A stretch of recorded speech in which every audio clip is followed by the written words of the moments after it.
नमस्ते है जी, मैं हूँ धैर्यवान, आपका अपना हीलिंग मास्टर। जब भी गणेश जी के इस मंत्र को हम जाप करते हैं तो उसके लिए कुछ तैयारियां होनी चाहिए। या तो आप सुबह करें या शाम को करें। सुबह भी कर सकते हैं, शाम को भी कर सकते हैं, लेकिन सुबह सबसे उचित होगा। नहा धो करके, सारे मन को शांत करके, सूर्य को जल चढ़ा करके आप शांत हो जाए। जो भी आपका नित्य कर्म है वो पूरा कर ले। सूर्य को जल चढ़ाते हैं तो अच्छी बात है, ना चढ़ाए तो भी कोई दिक्कत नहीं है। लेकिन आपको शांत होकर के अपने पूजन स्थल में बैठेंगे।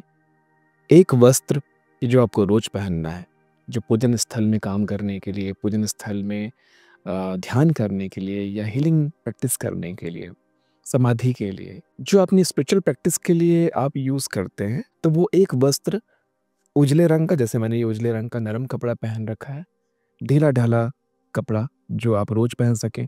पुराना कपड़ा हो तो बहुत अच्छी बात है, क्योंकि कई बार धुल चुका होता है या नया लेते हैं तो मस्त नरम कपड़े ले, ताकि आप आराम से, कि आप बहुत देर तक भी अगर बैठे तो कमर में कोई कसाव ना हो, कोई आपको तकलीफ ना हो।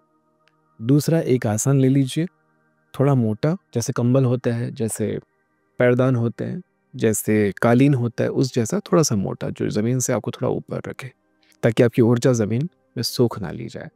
ठीक है।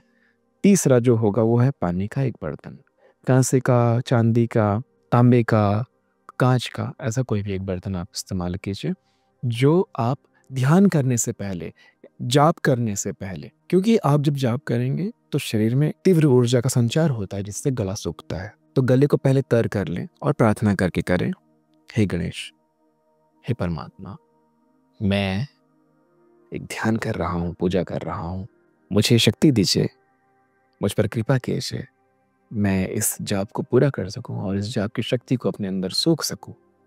ये सारे जाप को मैं आपको समर्पित कर सकूं, ये आशीर्वाद दीजिए। ऐसे ही एक अच्छी सी प्रार्थना करके आप जल को पी लीजिए।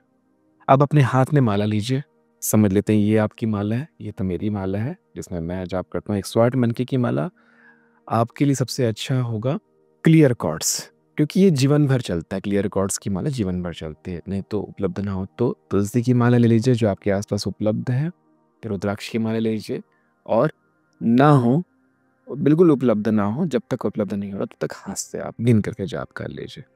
तो ये हमने किया। माला को इस तरह से पकड़ते हैं, बीच वाली उंगली में, पहली वाली उंगली में नहीं, और फिर जाप शुरू करते हैं। आप जाप शुरू करने से पहले माला को इस तरह से हाथ में लीजिए और गणपति जी से 3 वचन मांग लीजिए। कोई भी हो सकता है, लेकिन आपके लिए सबसे उचित होगा, हे गणपति देवता। जो गणपति किस चीज के देवता हैं? गणेश जी किस चीज के देवता हैं? बुद्धि के।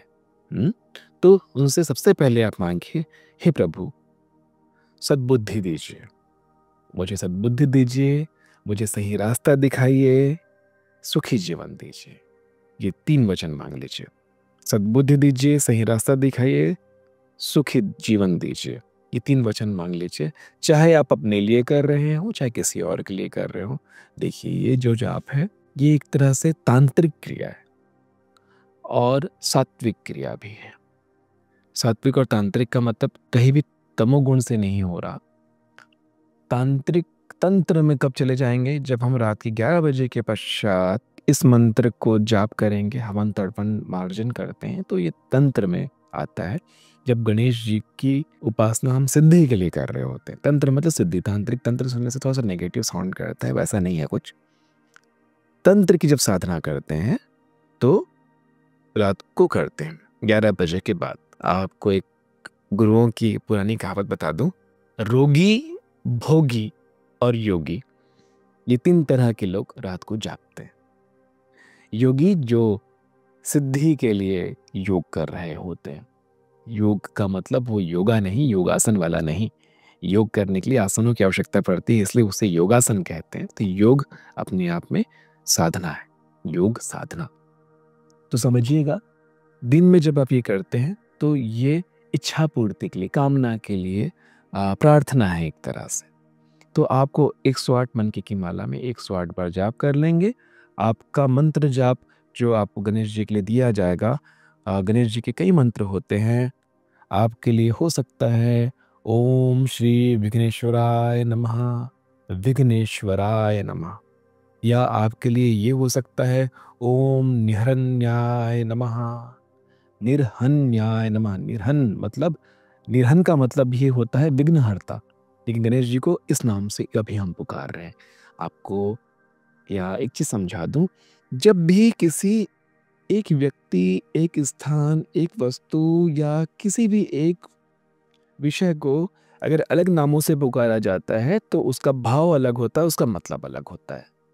हाँ, गणेश जो गणों में श्रेष्ठ है, एक दंता जिनका एक दंत है, गणाध्यक्ष गणों के अध्यक्ष, लंबोदर जिनका पेट बड़ा है, दुख हरता गणेश, गौरी पुत्र गणेश। तो जब भी हम अलग नामों से पुकारते हैं उन्हें, तो उसका पर्याय अलग होता है, उसका मतलब अलग होता है। जिस नाम से हम उन्हें जैसे हम उनसे उन्हें पुकारते हैं, उनसे हमें वैसी शक्ति मिलनी शुरू हो जाती है। वक्रतुंड महाकाय, वक्रतुंड वक्रतुंड मतलब बड़ा पेट वाले, एक महाकाय वाले देवता। तो ये एक सिंबल है वक्रतुंड, लामा फेरा में जो हम इस्तेमाल करते हैं। तो खैर ये बहुत गहरी चर्चा हो जाएगी। तो निर्हन्याय नमः या विघ्नेश्वराय नमः, ओम श्री गणेशाय नमः, ऐसे कई मंत्र हो सकते हैं। तो आपके लिए कौन सा मंत्र उचित है, ये आपकी चर्चा के दौरान आपको बताया गया होगा। तो आपको इस तरह से इसका प्रयोग करना है। सबसे मजेदार बात यह है कि आपको या तो 90 दिन के लिए या तो 120 दिन के लिए बोला जाएगा। ज़्यादातर केसेस में 120 दिन के लिए बोला जाता है। अगर किसी भी कारण से किसी भी दिन छूट जाता है, कहीं बाहर चले गए हैं, मासिक धर्म आ गया है, कोई घर में कोई निधन हो गया है, कहीं बाहर चले गए हैं और आप नहीं कर पाए, तो उस दिन को काउंट नहीं करेंगे। ज़्यादातर लोगों को अगर 120 दिन बोला गया है तो उनका 130 या 135 या 140 दिन में पूरा होता है ये संकल्प। तो ये संकल्प है जो आपको पूरा करना है। अपने इष्ट के रूप में, अपने देव के रूप में आप इन्हें संकल्प मांगेंगे और वो 120 दिन के लिए आपको अपने जीवन में एक त्याग करना पड़ेगा। पूरे 120 दिन का एक त्याग, जैसे कि बहुत सारे लोग अलग अलग त्याग करते हैं, जैसे नॉनवेज का छोड़ देना, जैसे कि ब्रह्मचारित्व का पालन करना, या सुबह रोज ब्रह्म मुहूर्त में उठना, एक ही रंग के वस्त्र पहनना, या खाली पैर पूरे 120 दिन रहना। इस तरह के एक त्याग करते हैं। तो ये त्याग करने से आपके देव और जल्दी प्रसन्न होते हैं और बहुत जल्दी आपको आपका वर दे देते हैं। तुरंत आपको शांति मिलती, तुरंत आराम मिलना शुरू हो जाता है। पहले, दूसरे, तीसरे दिन के अभ्यास से ही आपको अपने जीवन में आराम, एक सकारात्मक ऊर्जा महसूस होनी शुरू हो जाती है। आपका ऑरा मजबूत होना शुरू हो जाता है। गणपति गणेश जी को हम मूलाधार चक्र के देवता भी मानते हैं, क्योंकि प्राचीन काल में आप देखेंगे तो गणेश जी को लाल रंग के पत्थरों पे उकेरा जाता था। लाल रंग के पत्थर में उनकी आकृति बनाई जाती थी। तो लाल रंग को इसलिए चुना गया था क्योंकि वो मूलाधार मूलाधार के देव हैं। तो मूलाधार को आपका शक्तिशाली करते हैं। जिसके लिए भी आप इनकी उपासना कर रहे हैं, इन मंत्रों का प्रयोग कर रहे हैं, उनके मूलाधार को ये शक्तिशाली बनाएगा। तो इसके लिए एक और आपको मेरी सलाह है कि अपने हाथ में रेड जैस्पर, जो मूलाधार चक्र के लिए होता है, वो ब्रेसलेट पहने या वही माला को धारण करें, जिसमें मेरी इस माला में रेड जैस्पर ये 3-4 मन के हैं। तो आप अपने जीवन में आगे भी अगर मंत्र जाप करना चाहते हैं तो एक ऐसा कोई माला लें, या रेड जैस्पर का एक ब्रेसलेट आप पहने ताकि आपके मूलाधार चक्र में शक्तिशाली हो। या अगर आप किसी और के लिए कर रहे हैं तो उन्हें रेड जैस्पर पहना दें, ताकि गणेश जी की ये कृपा, ये मंत्र जाप उन तक बहुत जल्दी से पहुंचे, वो ऊर्जा को सोख सकें। ठीक है? तो ये पूरी प्रक्रिया होगी। आप मंत्र जाप करेंगे, माला में जो पर्वत होता है, एक यहाँ पे धागा लिखा निकला होता है, इसमें तो वो धागा नहीं है, इसमें वो बांधने वाला है। तो पर्वत को छोड़ करके हम शुरू करते हैं। पर्वत में भी एक मनका होता है जनरली, इससे पर्वत में मनका नहीं रखा गया है। तो हम शुरू करते हैं, ओम श्री विघ्नेश्वराय नमः। एक हुआ, ठीक है। ओम श्री विघ्नेश्वराय नमः, ये हुआ 2। अब मान लेते हैं आपके लिए दूसरा मंत्र है, ओम निरहन्याय नमः, ओम निरहन्याय नमः, ओम निरहन्याय नमः। तो ये तरीका होगा। समय के साथ थोड़ा और गहरा इसको लेके जाइए, सांसों पे ध्यान लगा के देखा, ओम निरहन्याय नमः, एक सांस छूट गई, फिर खींचा, ओम हिरण्याय नमः।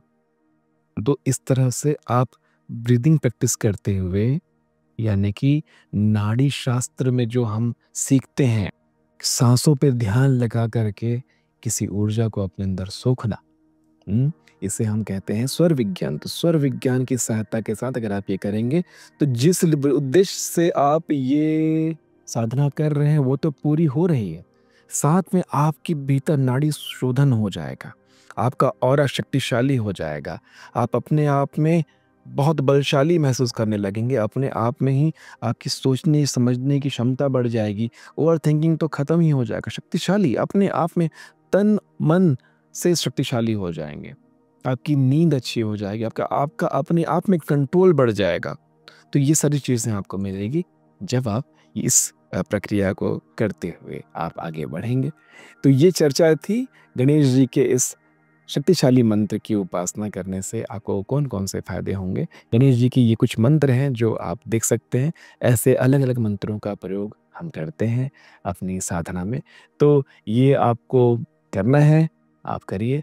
अपने जिस हीलर को आप जानते हैं, मानते हैं, जिनसे आपकी चर्चा हो सकती है, उनसे पूछ करके आप इनका प्रयोग करें। आपको वो सही गाइड करेंगे और इससे आपको बहुत लाभ होगा।